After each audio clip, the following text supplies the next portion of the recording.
সবাইকে স্বাগত জানাচ্ছি। আমি ফিরোজ তোহা। শুরুতেই সংবাদ শিরোনাম জানিয়ে দেব এই মুহূর্তে হাতে পাওয়া সর্বশেষ গুরুত্বপূর্ণ আপডেট আন্তর্জাতিক সংবাদ। শুরুতেই থাকছে যুক্তরাষ্ট্রের যুদ্ধের কৌশল বুঝে ফেলেছে ইরান। ইরানের পার্লামেন্ট স্পিকার মোহাম্মদ বাঘের গালিবাফ বলেছেন, যুক্তরাষ্ট্র একদিকে মধ্যপ্রাচ্যে নতুন সামরিক সরঞ্জাম মোতায়েন করছে, অন্যদিকে যুদ্ধ বন্ধের কথা বলছে। আমরা তাদের নতুন কৌশল বুঝে ফেলেছি। গালিবাফ বলেন, তারা মনে করেছে আমাদের গোয়েন্দা সক্ষমতা তাদের বুদ্ধিমত্তার মতোই সীমিত, কিন্তু ইরান এখন আমেরিকার এ ধরনের কৌশল এবং চাল পুরোপুরি বুঝে ফেলার পর্যায়ে রয়েছে। এবারে জানাবো সৌদি আরবের বিরুদ্ধে নৌ অবরোধ ঘোষণা। ইরান সমর্থিত ইয়েমেনের হুতি বিদ্রোহীরা সৌদি আরবের বিরুদ্ধে সামুদ্রিক অবরোধ ঘোষণা করেছে। গত সপ্তাহে উভয় পক্ষের মধ্যে পাল্টাপাল্টি হামলার পর এই ঘোষণা দিল গোষ্ঠীটি। সোমবার আল জাজিরার এক প্রতিবেদনে এ তথ্য প্রকাশ করা হয়েছে। এদিকে ইউক্রেনের ওডেসা বন্দরে জাহাজে হামলা, 4 ভারতীয় নাবিক নিহত।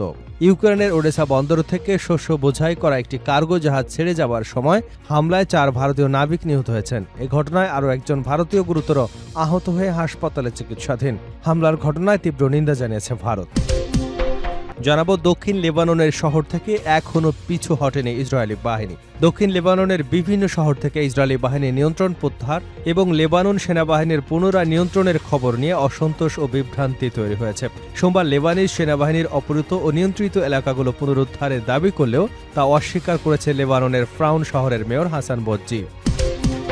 এবারে থাকছে দিল্লিতে বিক্ষোভকারীদের বর্ণনায় উঠে এলো নিরাপত্তা বাহিনীর বর্বরতা। এ যেন আর এক জুলাই বিপ্লব।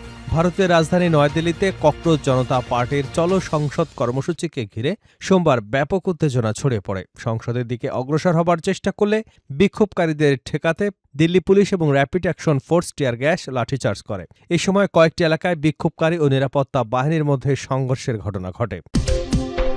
এবং সর্বশেষ জানাবো ইরানি ক্ষেপণাস্ত্র ও ড্রোন হামলার মুখে কুয়েত, সক্রিয় আকাশ প্রতিরক্ষা ব্যবস্থা। ইরানের নতুন দফার ক্ষেপণাস্ত্র ও ড্রোন হামলার মুখে পড়েছে কুয়েত। সোমবার মধ্যপ্রাচ্যে চলমান উত্তেজনার মধ্যে দেশটির আকাশ প্রতিরক্ষা ব্যবস্থা দিয়ে এ হামলা মোকাবেলার কথা নিশ্চিত করেছে কুয়েতি সামরিক বাহিনী। এতক্ষণ শুনছিলেন সংবাদ শিরোনাম, এবার থাকছে পুরো সংবাদ। দর্শক, অনুরোধ থাকবে এই ভিডিওতে একটি লাইক দিন, কমেন্টস করে জানিয়ে দিন এই ভিডিওটি আপনি কোন জেলা থেকে দেখছেন এবং শুনছেন। যুক্তরাষ্ট্রের যুদ্ধের কৌশল বুঝে ফেলেছে ইরান, গালিবাফ। ইরানের পার্লামেন্ট স্পিকার মোহাম্মদ বাঘের গালিবাফ বলেছেন, যুক্তরাষ্ট্র একদিকে মধ্যপ্রাচ্যে নতুন সামরিক সরঞ্জাম মোতায়েন করছে, অন্যদিকে যুদ্ধ বন্ধের কথা বলছে।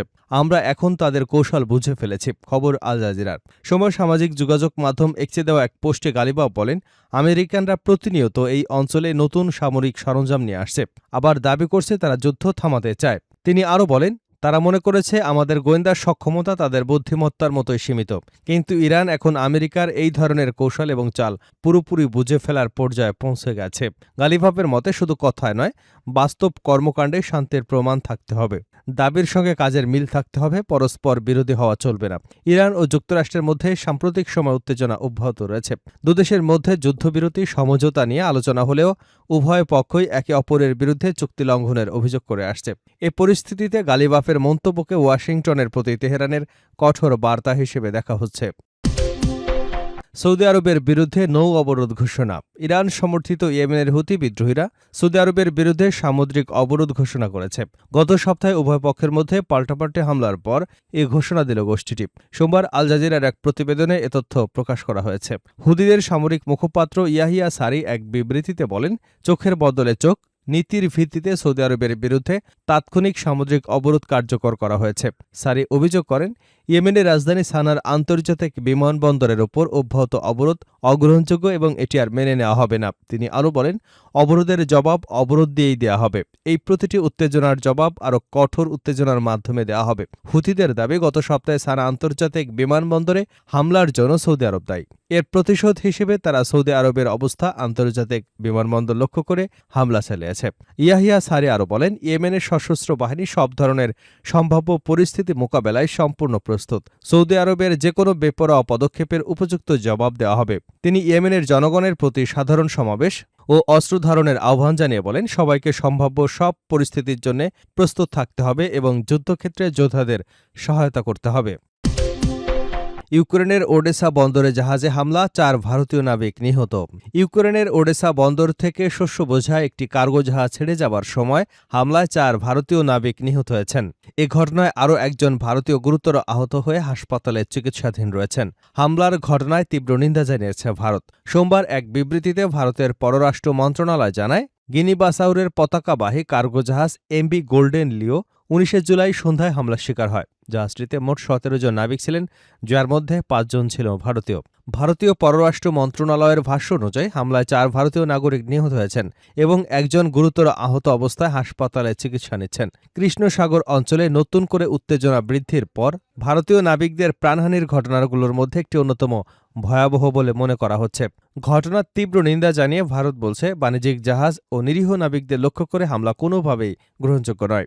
একই সঙ্গে সমুদ্রপথে অবাধ চলাচল ও আন্তর্জাতিক বাণিজ্যের নিরাপত্তা নিশ্চিত করবার আহ্বান জানিয়েছে নয়াদিল্লি।